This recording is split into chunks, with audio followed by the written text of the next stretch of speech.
ఓం శాంతి. దాదీ గుల్జార్ జీవిత చరిత్ర. ఆమె పేరు హృదయ మోహినీజీ. ఆమెను అందరూ ప్రేమగా దాదీ గుల్జార్ అని పిలిచేవారు.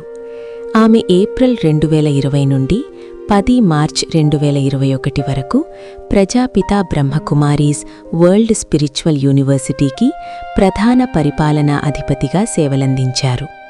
ఆమె 1936లో కేవలం 8 ఏళ్ల వయసులోనే యజ్ఞంలో చేరారు. ఆ సమయంలో బ్రహ్మబాబా ప్రారంభించిన ఓం నివాస్ అనే పిల్లల బోటింగ్ స్కూల్ ద్వారా ఆమె చేరారు. ఆమె 92 సంవత్సరాల వయసులో దేహాన్ని విడిచారు.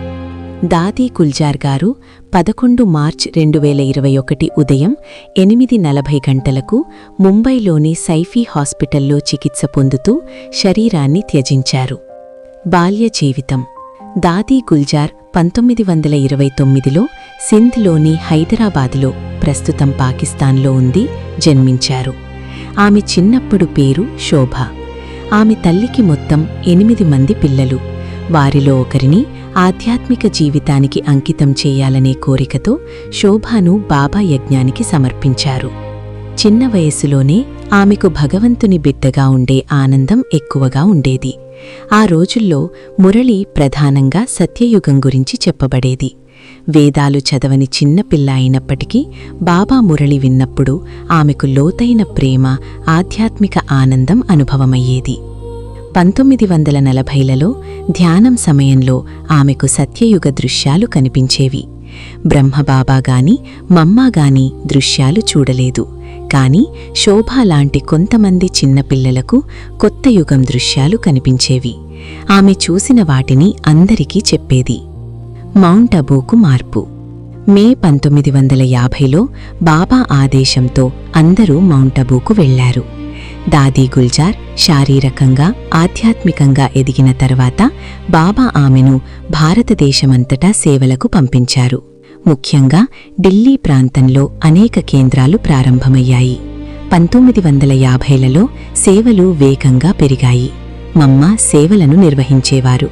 బ్రహ్మబాబా మధుబన్ మరియు ఇతర కేంద్రాలను చూసుకునేవారు. దాదీ గుల్జార్ కూడా కేంద్ర సేవల్లో ముఖ్య పాత్ర పోషించారు. 1960లలో భారతదేశంలో సేవలు మరింత విస్తరించాయి. దాదీ గుల్జార్ ముఖ్యంగా బాంబే, ముంబై మరియు ఢిల్లీ ప్రాంతాల్లో సేవ చేశారు. ఆమె మాధుర్యం, నిస్వార్థ ప్రేమ అందరికీ ఎంతో ఇష్టం. ప్రపంచ సేవలు. దాదీగారు ఆహ్వానం మేరకు అనేక విదేశీ దేశాలకు వెళ్లారు. Australia, Japan, New Zealand, America, Canada, UK, Germany, France మొదలైన దేశాల్లో ఆధ్యాత్మిక ఉపన్యాసాలు ఇచ్చారు. ఆధ్యాత్మికత, రాజయోగం, జీవనకళ, తత్వశాస్త్రం వంటి విషయాలపై స్పష్టంగా, సరళంగా మాట్లాడేవారు. ఆమె మాటల ద్వారా అనేక మందికి భగవంతుని సందేశం చేరింది. అవ్యక్త సేవ. 1969 జనవరి 18న బ్రహ్మబాబా అవ్యక్తమైన తర్వాత దాదీ గుల్జార్ అవ్యక్త బాప్దాదా సందేశం చెప్పే సాధనంగా నిలిచారు. 1969 నుండి 2014 వరకు ఆమె అనేక కేంద్రాలకు వెళ్లి స్వపరివర్తనపై సందేశాలు ఇచ్చారు.